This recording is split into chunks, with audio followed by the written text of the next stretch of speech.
Hey everybody, so today we're going to do a drawing of Brad Pitt, who I'm sure you know I've drawn a number of times. Brad's got kind of the ideal human face as far as proportions and sort of symmetry and stuff. And if you watch my video on creating a likeness, you'll see that Brad's features are kind of exactly where they're supposed to be, with just some slight nuances like his nostrils. Which actually makes him sort of more attractive because there's just that variation on symmetry. I thought this was a great photo, so I thought it would make a good demo. Before I get into the drawing, though, I want to just talk about paper choice. So this one today we're using, this is the Stonehenge Cream, but in 11 by 14. A lot of my my quicker block-ins I do on the 9 by 12, but I thought this would make a nice paper for this particular demo. One of the things that people ask me a lot is, you know, why do you choose to use toned paper? When do you choose to use a white paper or cream paper or whatever? So when I looked at this originally, I was thinking about doing it on a toned, you know, kind of like one of these guys, where you can really highlight the lights and darks. But as I kind of got into it and started really looking at it, I thought, well, you know, there's not actually a lot of strong contrast. I mean, we could certainly play some of these highlights and things up if we wanted to, but you know, there's this tiny bit of a sharp white there, and then a bit in his goatee, but for the most part it's a pretty subtle contrast drawing. And again, as I said, you could exploit that, you could change it and make it something different if you wanted to, but I looked at it and I thought, yeah, maybe I'll just stick with sort of a white or an off-white. This is nice because it's not quite stark white, like this is a fairly white paper, you can see the difference. But it's certainly not something that you can use, you know, white charcoal on. It's not going to show up. So, so it's a nice sort of softness to it, that it's not as harsh as white, but it basically, when you draw on it, it's the same as drawing on a white piece of paper. So, we're going to start off with a 2H pencil. This is a Kitabashi lead holder. You could certainly just use, you know, an HB or a 2H or an F pencil if you wanted to. I just like these guys because I don't have to sharpen them and stuff, right? So, so the first thing, as always, kind of determine where I want it on the page. Probably, you know, chin's going to be in that range. This is going to be mostly all about full size, you know, using as much of the paper as I can, sort of thing. We can do this in any number of ways. I don't know how, you probably can't see much in the way of lines there. But a lot of these lines are just for me to kind of get a sense of where I want things. So his shoulder is going to be in there, neck. That's going to be around where the collar is. His other shoulder drops down. So chin will be around that height, and you can see that I've added a little bit more pressure there. I'm going to take a line right across his head. Okay, so that's going to be kind of center line of his head, because his nose is going to be basically there. Okay, and it's a difficult proposition to make lines dark enough for you guys to see, but not too dark that they will interfere with the drawing. So hopefully these are useful enough for you. I don't want to go too dark on the lines, but even if you can't really see the lines well, hopefully it gives you an idea of what I'm trying to accomplish, like what lines I'm looking for, right? So that's about center there. That's about where his eyes are going to be. His nose is going to be in around this range. Mouth with the edges. Okay, and he's got that kind of perfect jaw. Okay, looks kind of like a mess right now. Right now, it's always funny how they often do. Sometimes when I draw things and people watch me draw, like if I'm out in public or whatever, and they see this stage and they don't know me and they don't know my work, I often see sort of, not eyebrows raised, but people sort of give looks like they don't realize that I can draw, and that's okay, right? If in my estimation, if you just sit down and start drawing an eyeball and you get that eyeball perfect, chances are you're not going to get the proportions right. So don't be afraid to use sort of lines that sort of seem weird to begin with. I'm just checking the video. Yeah, you can kind of see where my lines are. We're going to get a little bit more detailed now into his face. So this is probably a little darker than I would normally go if I was drawing myself.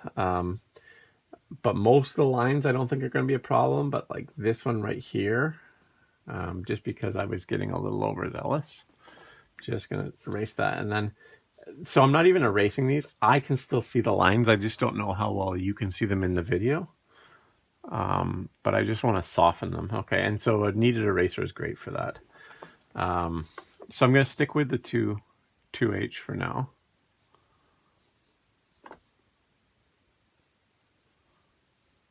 And he's got that kind of interesting shape around his nose there.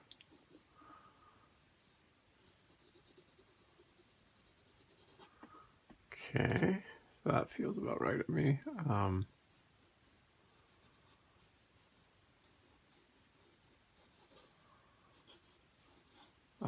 So I'm sort of laying in the goatee right now, which, you know, it really isn't a shape, but sometimes, so if you draw sort of this shape, it gives you a sense of that shape, right? You can see how I've done that.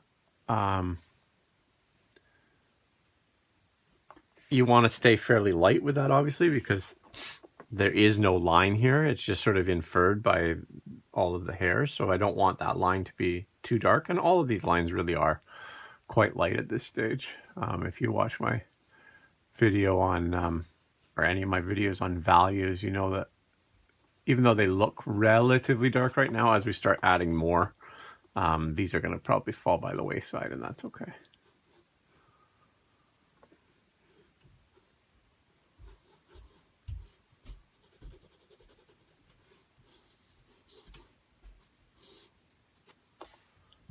Okay, so that's starting to feel about right to me.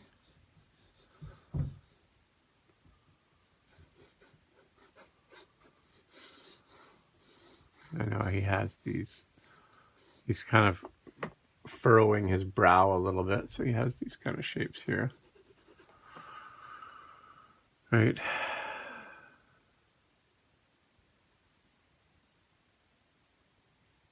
So at this point, sorry, not much is happening. I'm kind of just reflecting and seeing everything kind of, you know, I'm looking. Everything kind of feels right. There's nothing that sort of stands out to me as being an issue.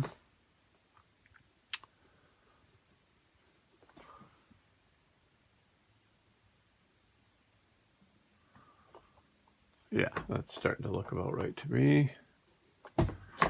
I don't know how.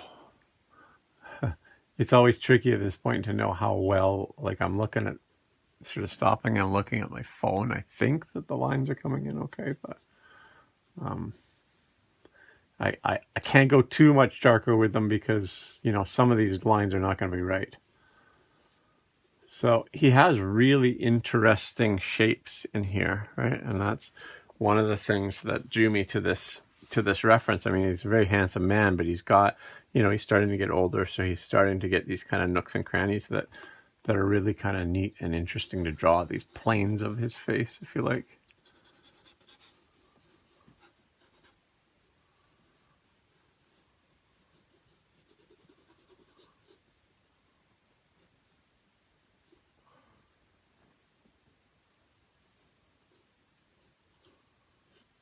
Okay, and I feel like I'm just about, well, maybe I'm just going to do a little bit more on the overall shape, and then we're going to switch to an HB. So that's kind of where his hair ends.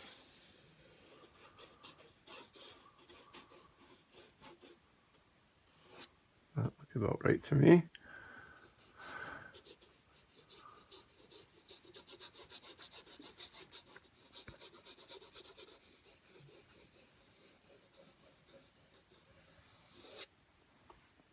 Yeah, that feels right. So just in the basic foundation line. So we've been at this for a while. My camera says 10 minutes, and there was a little bit of introduction. So we're probably into this for about 8 minutes right now of actual drawing time, and it does feel right to me. It feels like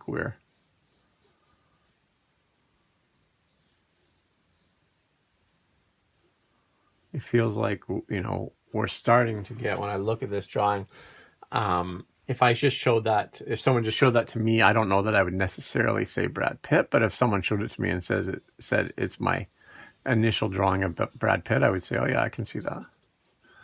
Right. So that's a good sign. It means that things are not so far out of the way that we've got things wrong. Right. I think it's probably about time now to look at going with a darker line. I think the only thing I haven't really indicated is the top of his lip. I think that's about right. We got that nostril in. Okay. Yeah, everything feels like I've got a decent kind of foundation. So I'm going to put the 2H aside and we're going to go to an HB. And again, there's no reason that you need to use a lead holder or a mechanical pencil or anything else. A lot of times I do my demos with those simply because it means less sharpening. But use what you're comfortable with. Use what you enjoy.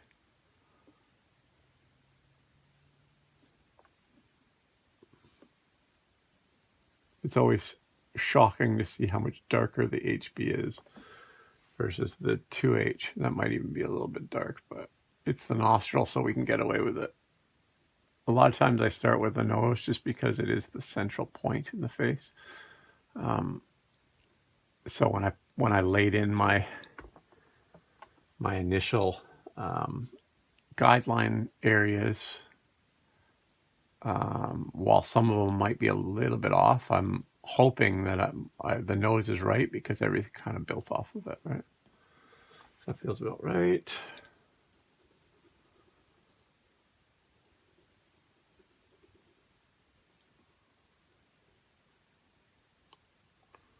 This part there's a lot of darkness going on in here.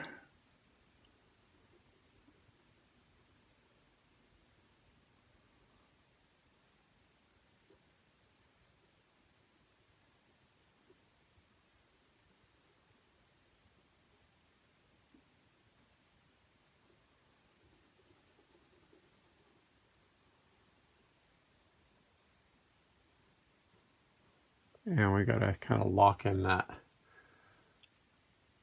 Gotta lock in that shape of the, not the jawline, but the side of the face, if you like. That one's a bit, I think I came in just a touch too far over. Sometimes it's better, so I've got my chin line here. It's better almost to start at a second point and come together at times if things are a bit more confusing. And I think I've mentioned before, like, just because I start at an eye or I start at the nose doesn't mean that you should. I do vary how I work. Sometimes I know some artist friends that they will always start with an eyeball. They will always start with a mouth or whatever. For me, it really does vary. I mean, I almost always start with either the center line or the overall shape, but I will often change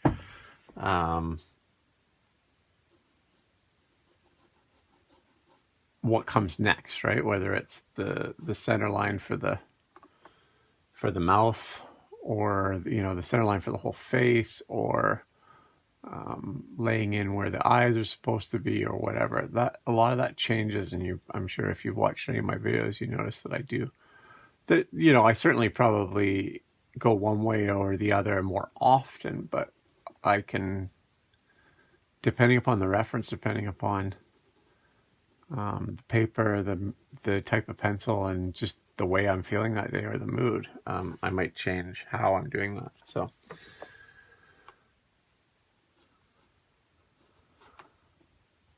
and again, those are his goatees in there, so we're not going to do too much there. And certainly when I do a video and I try to talk as I'm drawing, I draw differently than if I was just sitting down and drawing, for sure. Not that it's not the worst thing in the world. I'm certainly getting more comfortable at it. Before I started this Patreon page, I almost never would draw and talk at the same time. I hated doing it. When I do demos for groups, I would do it because it's kind of the only way to do that is to talk and draw at the same time. But I would always think, okay, well, we're going to draw this, this, this, and this. And I was lucky to get rid of one of them because as I talk, I get much slower, right? Like right now, we've been 16 minutes. I would probably be further along if this wasn't, if I wasn't stopping to talk at the same time. Not that speed's important, because it really isn't. The drawing takes as long as the drawing takes, but it's just interesting to notice how it's different when I'm trying to draw and talk at the same time. I'm just going to, this is totally not going to be part of the drawing, but I'm just going to add in a little bit of that goatee just so that I know kind of where the shape is. Interestingly, this is actually a Van Dyke, apparently, I was told. This is how I personally have worn my facial hair for, a good 20-some years. But I got told by someone that is not a goatee. A goatee is actually, there's no mustache. A goatee is just the bottom part. So if you have this like this, or that Brad has here, or that I wear my facial hair, that is apparently called a Van Dyke. So learn something new. Okay, that's starting to feel about right.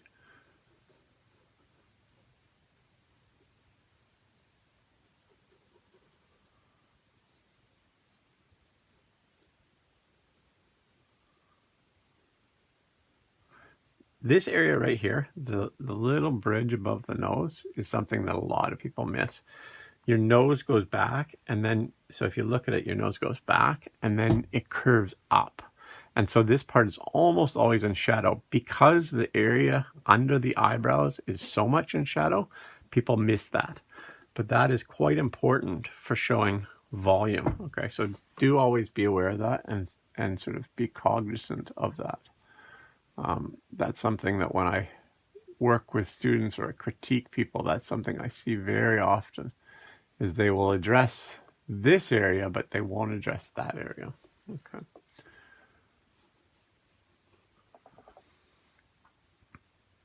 And his hair, I don't want to go too much into the hair right now.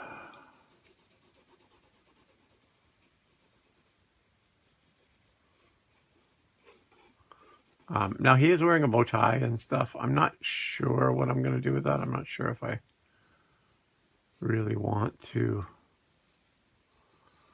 put him in a tux. I don't know. We'll see. Let's see how the drawing goes. As I mentioned before, when I'm doing kind of just sketchy stuff, I sometimes like to play it by ear. If I was doing it as a commission, I mean, first of all, if you're doing it as a commission, sometimes the client will be very explicit about what they do want. I want them in this outfit, or I don't want them in this outfit, or whatever. And that's okay. You can make that decision.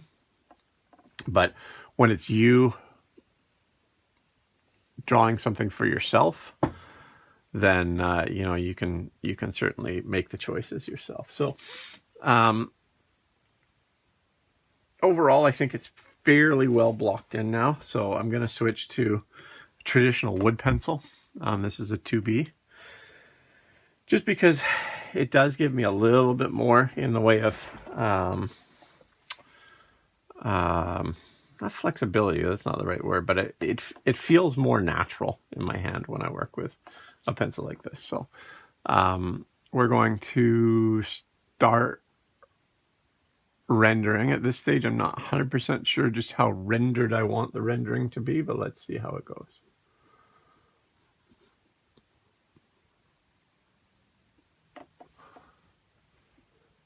Okay.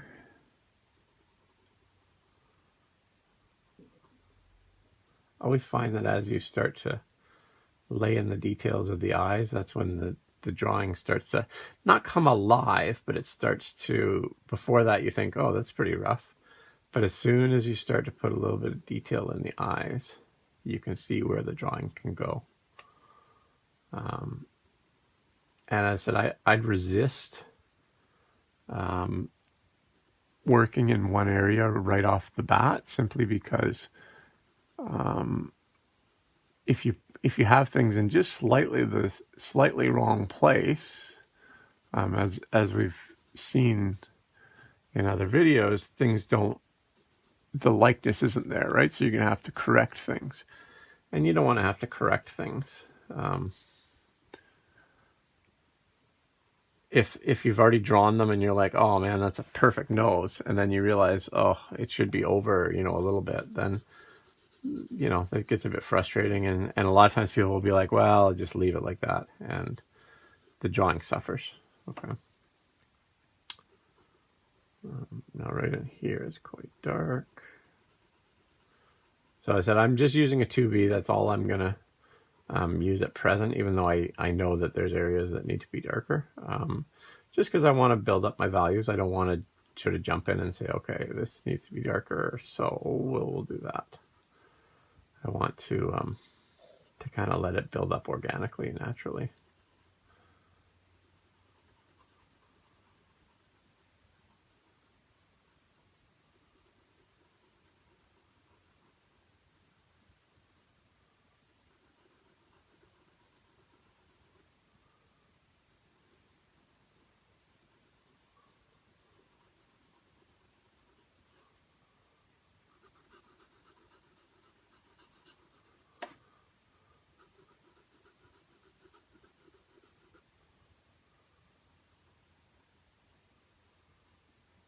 He's got just a little bit of a bump on his nose.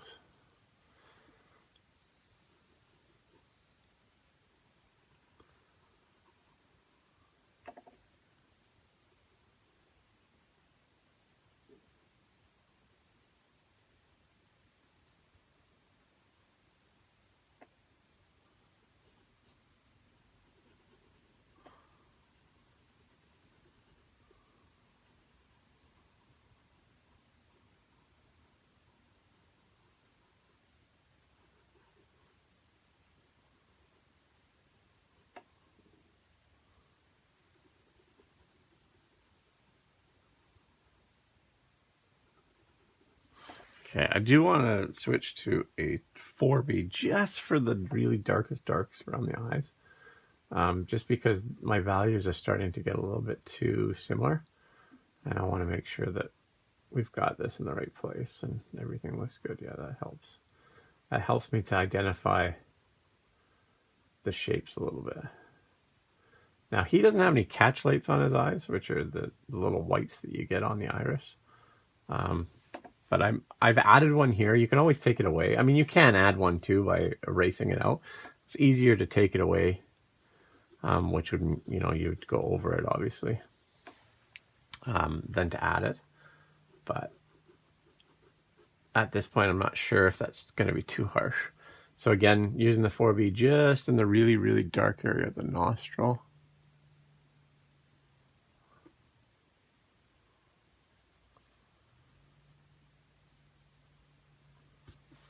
And then we'll switch back to the 2B. Now you can get really darks with the 2B too. You don't have to switch. But of course the problem is if you just apply more pressure to get those darker areas with your 2B, you could damage the paper. This particular paper is a little bit like spongier than the tone tanned that I use all the time. And so it does tend to not damage, but it if you apply a lot of pressure, you will see remnants of that, of those lines of that pressure. It sort of imprints itself onto the paper. So you want to make sure that you're not putting too much pressure until you know that those lines are exactly where they're supposed to be. Right.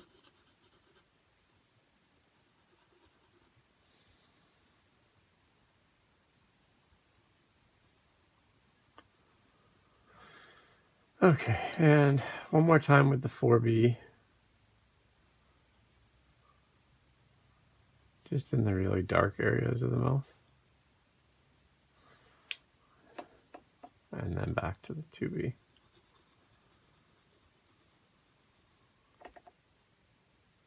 Now his upper lip, there's a real softness to it. I don't want it to be too much of a harsh line. So I'm really varying my pressure. This is a bit heavier pressure, and as I get to the top, really soft pressure. So it's almost like this area here, I don't know how well you can see it in the video, but it's almost like it's sort of softening in that one section. Okay. There's a bit of a harsher line there, like a smile line that's just a little bit stronger than the rest. Now I'm overlaying just a bit of value here, I don't want to do too much in terms of making it too strong, but I want to put enough, and I'll show you why in a sec here. Let's just define this lip a little bit.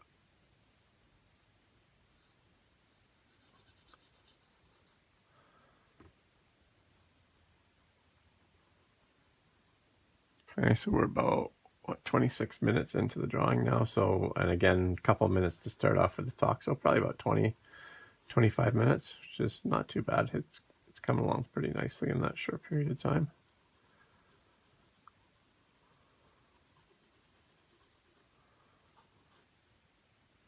Now, this area does need to be a bit darker, but I don't want to, I'm not going to go really, I'm really applying a light pressure. I switched to the 4B so that it is a bit darker, but I'm applying a light pressure. And the reason is I don't know how dark this stuff is going to be. So I'm not 100% sure if I want a 4B or a 2B here, but I'm going to start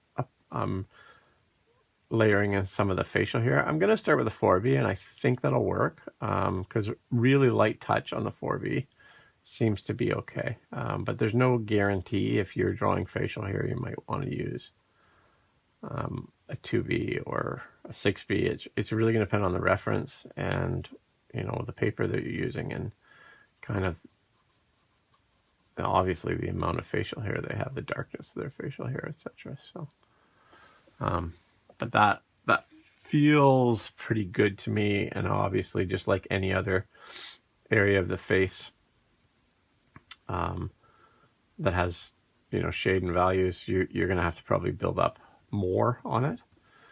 But the reason that I put in I said that I'd explain why in a minute. The reason that I laid down some of these lines and a little bit in other places is that once you put the facial hair over top, it's harder to come back in with this stuff. So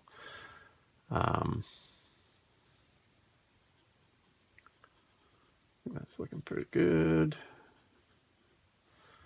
We're gonna, again, so now there's a line here that I put that in to indicate where the edge of the jaw is, and it's an accurate line. There's nothing wrong with it. It's totally right, but I want this area to be softer, right? Because that's where the facial hair goes. So I've just removed it.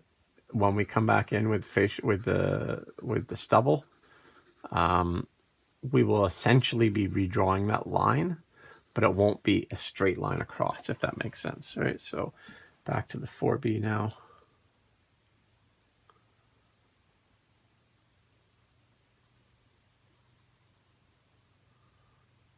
Now he's got like almost a little bit of a smirk, not a lot, but so by moving the facial hair in the form of that shape, if that makes sense. Sometimes when I say this stuff, I'm like, that's not what I mean, but by kind of going along with the form of the way that curves, so that the hair would actually curve with it as his lips curl up around the corner. And so the facial hair helps us to define that, if that makes sense.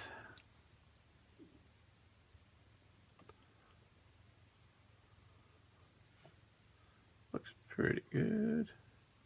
So his hair is tricky because it is very, very short. Like, it looks like he's taken a shaver with,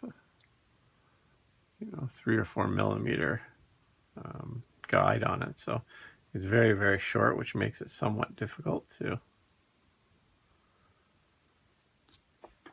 render, but I think that's not bad. So that's enough for now. I don't want to do too much more in that one section. Just because we have to define other areas of value too, right? So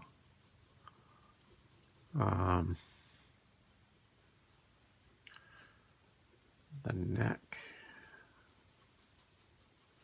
I am still using the 4B. This area is, first of all, it's in shadow, but it's also a softer shadow. So we want, to an extent, we want that. We don't want to come on too strong with the lines. If we used a lighter pencil like a 2B or an HB, you would have to apply more pressure, which would in turn probably be an issue as far as defining the area too much, right? We don't want the area to be too defined in actual fact. Okay. Yeah, so it's starting to work out okay, I think. I am actually going to erase one area here. I value-wise, it's okay, but these lines are just a little bit too strong, and I don't like, because they were, they were there to kind of show me what I was trying to accomplish as far as the shape and that, but in actual fact, they need to be a bit more organic, like real hair. So even though they were kind of in the right place, that feels more accurate, right? I think you guys know what I'm saying there. Okay, now I'm going to switch back to the 2B. This line right here is probably a little bit harsh. So I'm going to erase it.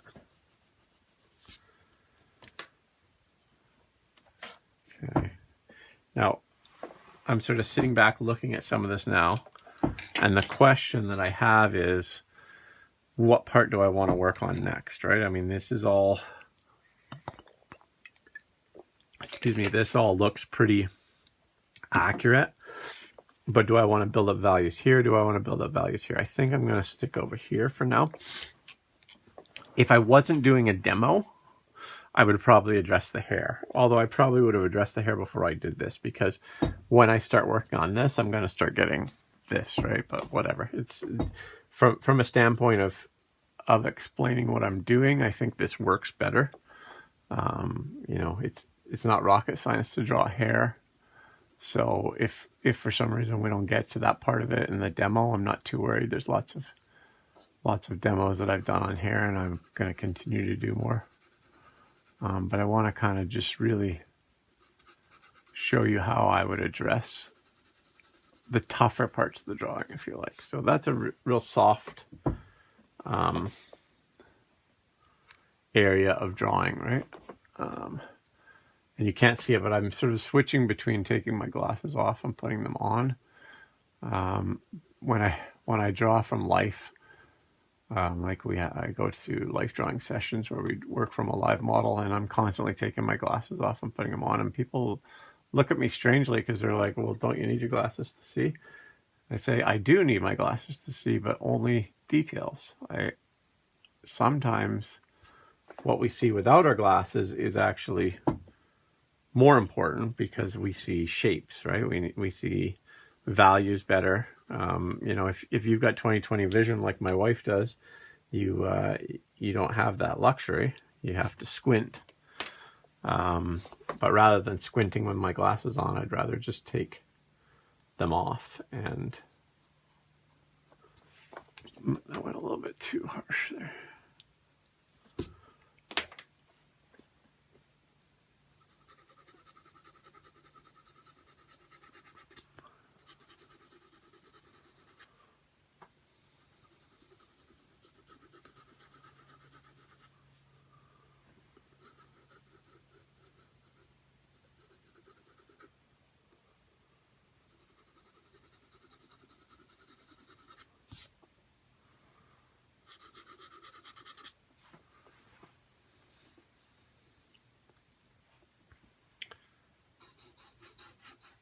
Sorry, I'm at that stage of the drawing where I'm not talking a lot because I'm trying to think of how I want to do this.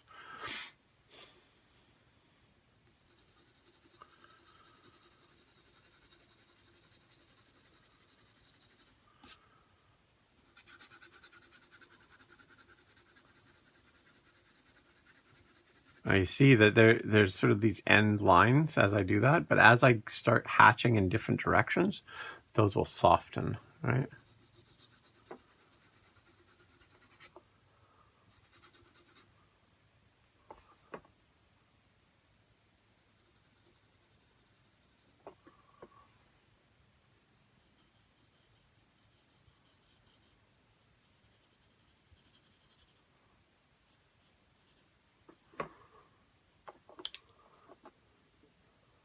This sort of soul patch area down here is it's a bit misleading because the whole area is dark, but there's actually only a little bit of hair there.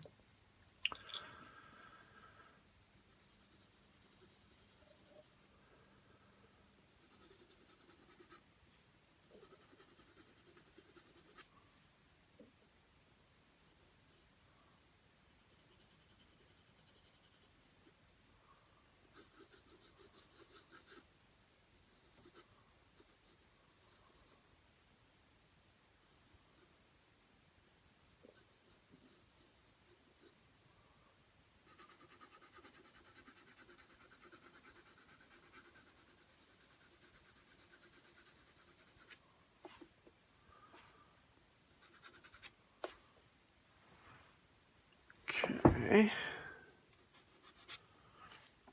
Now, we haven't really done much with that ear, as I am always bad for remembering to draw the ear. I'm actually going to take this piece of paper and put it... No, I'm not, because it's going to fall. Let me tape it, because otherwise it's going to fall. This is a fairly thick pad. When I work with the Strathmore paper, it's much thinner. So it sits on, I've got this board here. I don't know if you, down here there's a board that it sits on. Okay, so we're going to just come in here.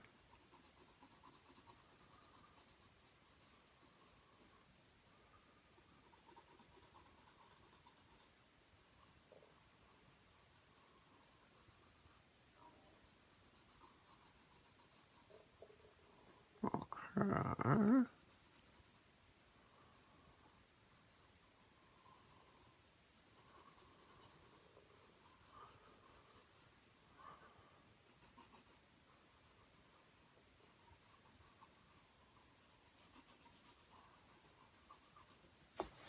Okay, so for the hair, I think I'm going to switch to this guy. This paper accepts graphite a little differently than the Strathmore product. So sometimes these really soft, big, thick leads can give a really kind of a different feel than what I'm going for, but I think we'll be okay here. Let's see how it goes. You can see, can you see that in the video? There's these, I don't know if you can, there's these tiny lines, and that's from the initial block-in. And this paper, when I go like this, it sort of goes into those lines, but this paper does not damage, but it takes on, how do I explain this? It kind of absorbs it's so soft that your lead kind of almost presses into it and creates these sort of grooves, and that's something that you have to be careful of. This is essentially a printmaking paper, so it will sort of not damage, but it's easily scarred, I think is probably the best way to put it. So I'm just going to put this over a little bit.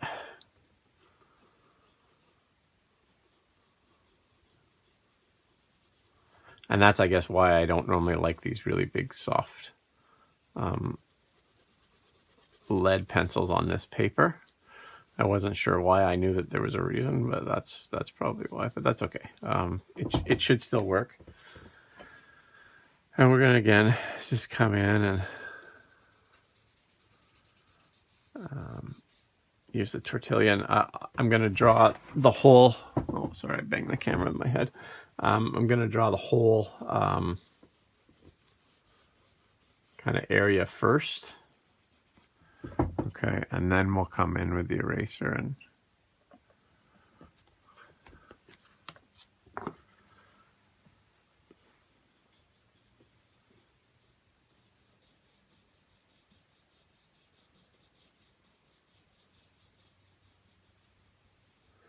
now you might be looking at this saying, well, his hair's not that dark in the render, in the photograph, in the reference.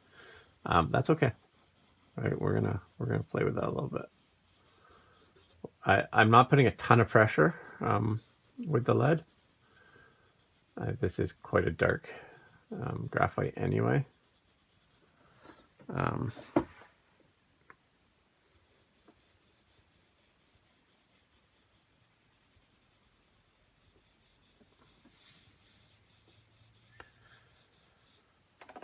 think that's enough, but we'll see. I might have to come in with, yeah, I think that should be enough.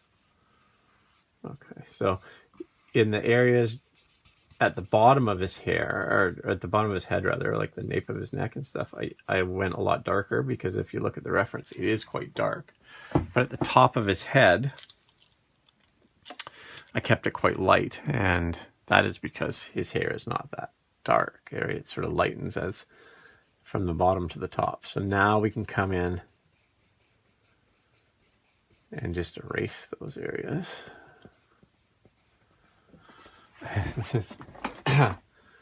This is an area, this is the part of the drawing where I would normally put it in my lap.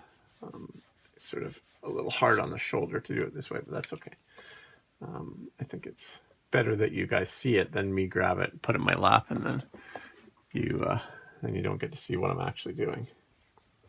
You can see how the eraser, if you work in line with the direction of the hair, it really kind of gives it that natural feel, right?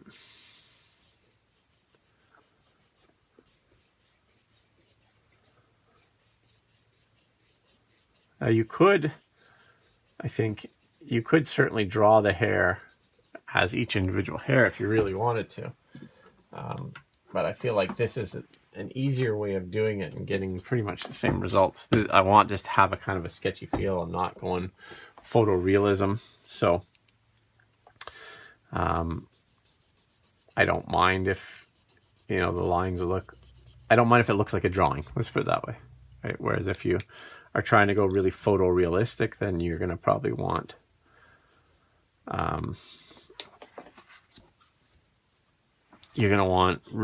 really accurate pencil lines and real accurate hair, which is not my intention.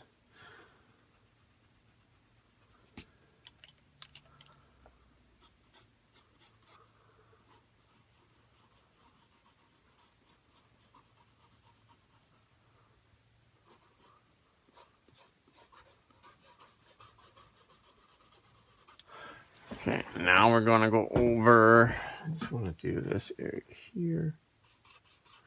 Yeah, it's again, I'm not sure how well it shows in here, but there's actually quite a bit of damage or hard, like you can see those initial lines in the paper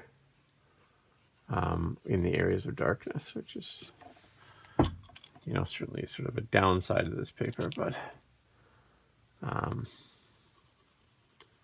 I traditionally don't do that kind of drawing on this type of paper, so that's not really a problem.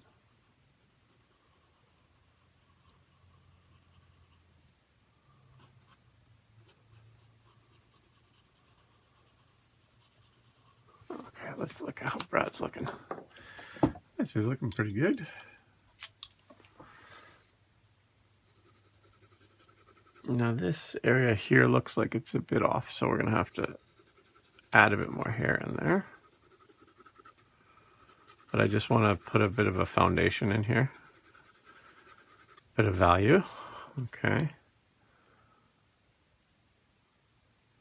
Yeah, it definitely needs to be more. Let's go with a 4B here. think to around here.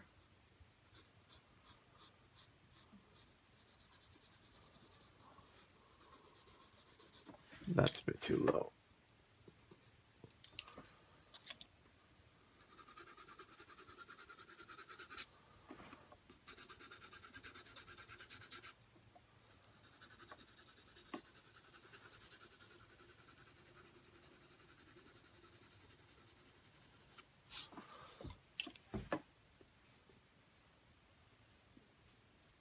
Periodically, I like to erase the kind of sludge that's on the sides. There's certainly going to be a lot more to come as I draw, but you know, it's nice to kind of keep it clean so it doesn't keep getting too much. So now that we've got the hair started, I'm not saying that it's finished because there's certainly more that needs to be done on it. We can reevaluate the values in the eyes. So I definitely know that I want this area to be darker, right?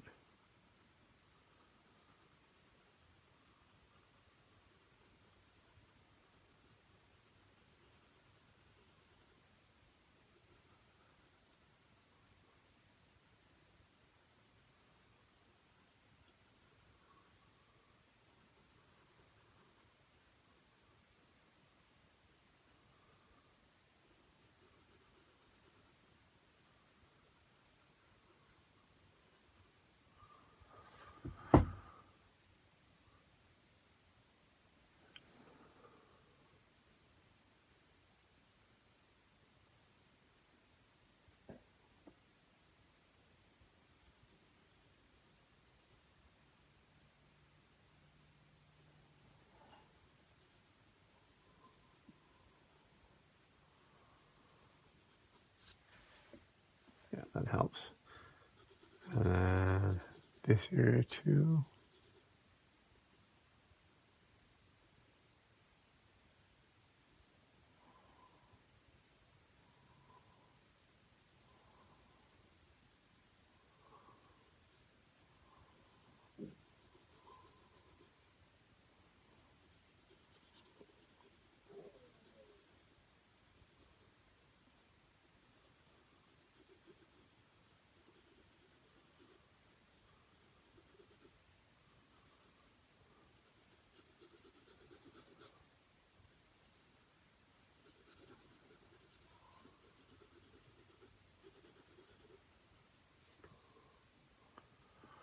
And then I think that we need to, yeah, we need to just a little bit in there as well. I'm going to soften this a little bit by going over it.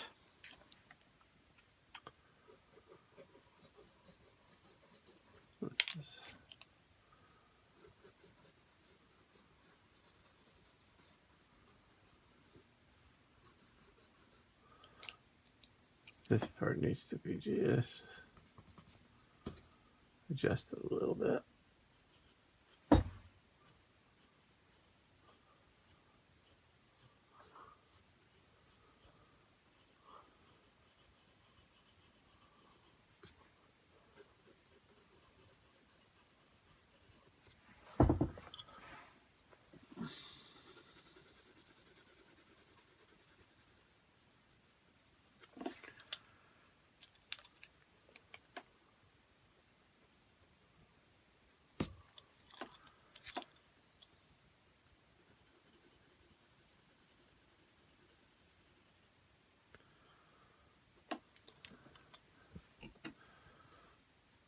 And now I'm actually introducing a 6B here.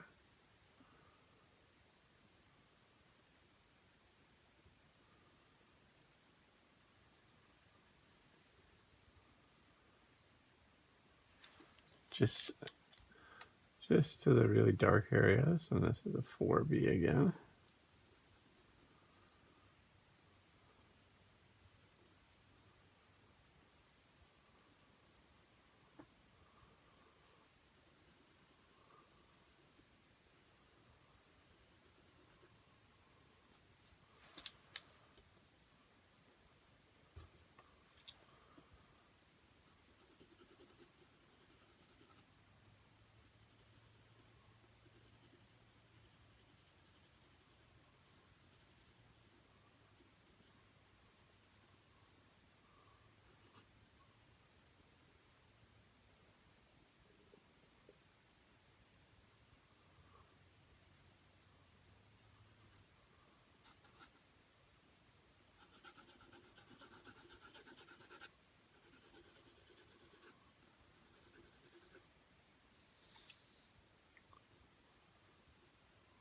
Okay. And as you can see, like this area on the lips, we've gone over that part probably 3 or 4 times.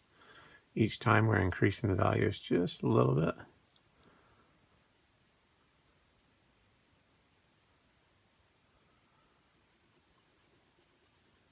So that we're building up everything at once and things are starting to kind of come together, right? Now, in his goatee, there is some white hair, right? Got a bit of gray hair on his face. I'm probably not going to address that. Okay, I don't think it's super vital. This is a monochromatic drawing. It's not a big deal. If you wanted to, you could, I guess, theoretically use like a white gel pen or something. But honestly, I don't think that it's that important to my vision of what I'm drawing. So I'm not going to address it. But if I was working on a tone paper, I definitely would. Because obviously much easier on this sort of stuff. My guess is it would probably look a little bit odd. When we see things in a photo, we just accept that they are truth. When we see things in a drawing that are just even a little bit odd, we think that something's been drawn incorrectly. So sometimes it's better just to, less is more, right? Just to leave it and see how, unless it's absolutely vital that it be there. And in this case, I think that distinguishing dark and light facial hair is probably not ideal or necessary, not vital in this drawing. Okay, so.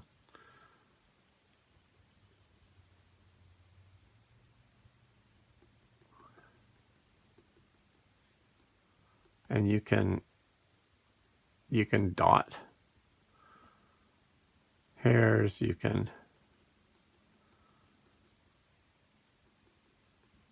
there's a number of different ways that you can indicate them, but just make sure that it feels organic. That's the main thing.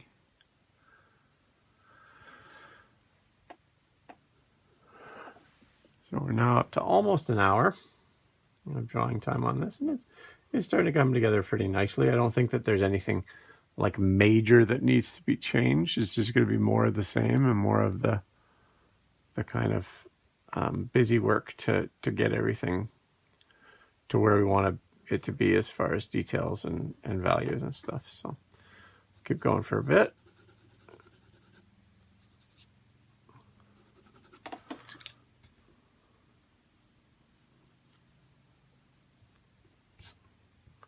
That was a bit too much. So what I did there is I drew a bit with a 4B and it seemed a bit harsh. So then I erased some of it and then I took out too much. So then I went back with a 2B and was able to put in a lighter value. So.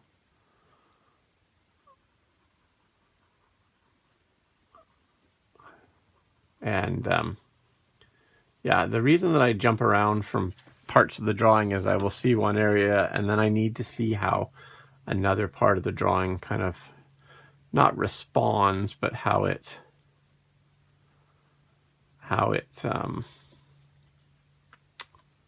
relates, if you like.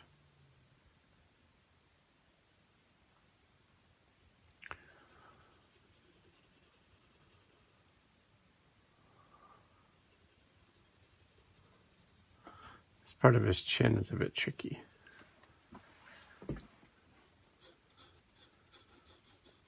Or his jaw, actually, not his chin.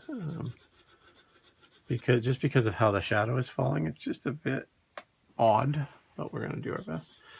So I think what I'm going to do with the collar is I'm going to assume that is what his collar would be like, and I'm actually going to leave it. I'm not going to put the tucks in. I don't think it's necessary. Maybe we'll have his shirt open a little bit. Okay. I don't know. Sometimes I will draw. I mean, obviously this is a red carpet event. I think it was from Once Upon a Time in Hollywood, but I'm not sure. Sometimes I will draw the celebrity with the tux, but other times I just feel like it's a bit too formal for this. You know, not that this is really going anywhere. This is not a commission piece. This is not, you know, an editorial piece for a magazine or something. It's just for this demo, basically, right? It's just I had this drawing and I thought, or I had this photo reference and I thought that it would be a good one to draw at some point, and it seemed like a perfect thing for this demo. So that, you know, that gives you obviously flexibility on what you need to do. If it was a commission piece or, you know, something you were doing for something specific, then you would have to be a little bit more, you know, you might have to adhere to more rules, but.